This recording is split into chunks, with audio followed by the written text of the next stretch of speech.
जय माता दी दोस्तों, जब भी बात नवरात्रि की आती है तो हमारा दिमाग पूजा पाठ, देवी माँ की अर्चना आरती तक ही सीमित रह जाता है। लेकिन क्या आप जानते हैं कि नवरात्रि का त्योहार क्यों मनाया जाता है? इसकी मान्यता क्या है?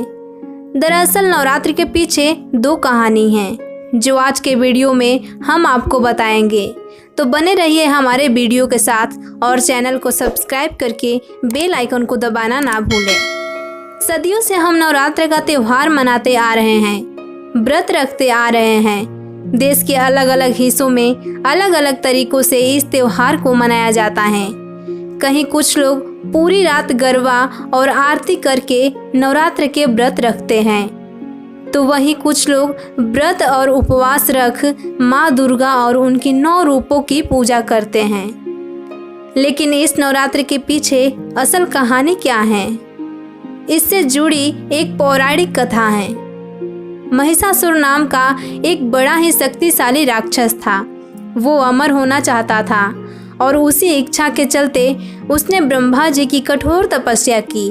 ब्रह्मा जी उसकी तपस्या से खुश हुए और उसे दर्शन देकर कहा कि उसे जो भी वर चाहिए वो मांग सकता है।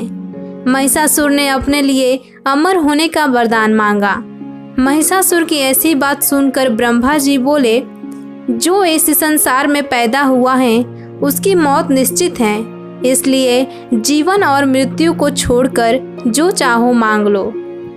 ऐसा सुनकर महिषासुर ने कहा, ठीक है प्रभु, फिर मुझे ऐसा वरदान चाहिए कि मेरी मृत्यु ना तो किसी देवता या असुर के हाथों हो और ना ही किसी मानव के हाथ हो। अगर मेरी मृत्यु हो तो किसी स्त्री के हाथों हो। महिषासुर की ऐसी बात सुनकर ब्रह्मा जी ने तथास्तु कहा और चले गए। इसके बाद तो महिषासुर राक्षसों का राजा बन गया।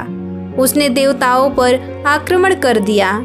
देवता घबरा गए, हालांकि उन्होंने एकजुट कर महिषासुर का सामना किए, जिसमें भगवान शिव और विष्णु ने भी उनका साथ दिया। लेकिन महिषासुर के हाथों सभी को पराजय का सामना करना पड़ा और देवलोक पर महिषासुर का राज हो गया। महिषासुर से रक्षा करने के लिए सभी देवताओं ने भगवान विष्णु के साथ आदि शक्ति की आराधना की। उन सभी के शरीर से एक दिव्य रोशनी निकली, जिसने एक बेहद खूबसूरत अप्सरा के रूप में देवी दुर्गा का रूप धारण कर लिया। देवी दुर्गा को देख महिषासुर उन पर मोहित हो गया और उनसे शादी करने का प्रस्ताव सामने रखा।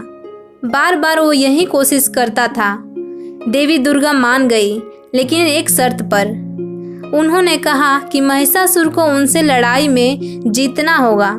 महिषासुर मान गया और फिर लड़ाई शुरू हो गई, जो 9 दिनों तक चली। 10वें दिन देवी दुर्गा ने महिषासुर का अंत कर दिया और तभी से ये नवरात्रि का त्योहार मनाया जाता है। एक दूसरी कथा के अनुसार जब राम को युद्ध में रावण को पराजित करना था, तब श्री राम ने 9 दिनों तक व्रत और पूजा विधि के अनुसार चंडी पूजन की और युद्ध में विजय हासिल की। अधर्म पर धर्म की विजय प्राप्त किए। इस विजय के कारण लोगों ने नवरात्र का पूजन शुरू कर दिया था। नवरात्रि व्रत के दौरान क्या करें?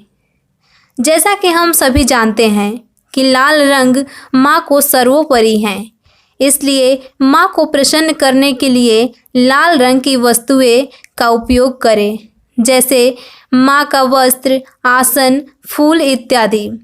सुबह और शाम दीपक प्रज्वलित करें और आरती भजन करें। संभव हो तो वहीं बैठकर माँ का पाठ, श्री दुर्गा सप्तशती और दुर्गा चालीसा का पाठ करें। नवरात्रि में ब्रह्मचर्य का पालन करें। नवरात्र में लहसुन, प्याज का उपयोग वर्जित करें। सामान्य नमक की जगह सेंधा नमक का उपयोग करें। दिन में बिल्कुल न सोए। साफ सफाई का विशेष ध्यान रखें। नवरात्रि में व्रत रखने वाले को जमीन पर सोना चाहिए। नवरात्र के अंतिम दिन कुंवारी कन्याओं को घर बुलाकर भोजन अवश्य कराएं। 9 कन्याओं को 9 दुर्गा का रूप मानकर पूजन करें और आवभगत करें। नवरात्रि के दिनों में हर एक व्यक्ति, खासकर व्रतधारी को क्रोध, मोह, लोभ आदि दुष्प्रवृत्तियों का त्याग करना चाहिए। दोस्तों, वीडियो अच्छी लगी हो तो प्लीज़ वीडियो को लाइक, शेयर, कमेंट और चैनल को सब्सक्राइब करके बेल आइकन को दबाना ना भूलें। जय माता दी दोस्तों।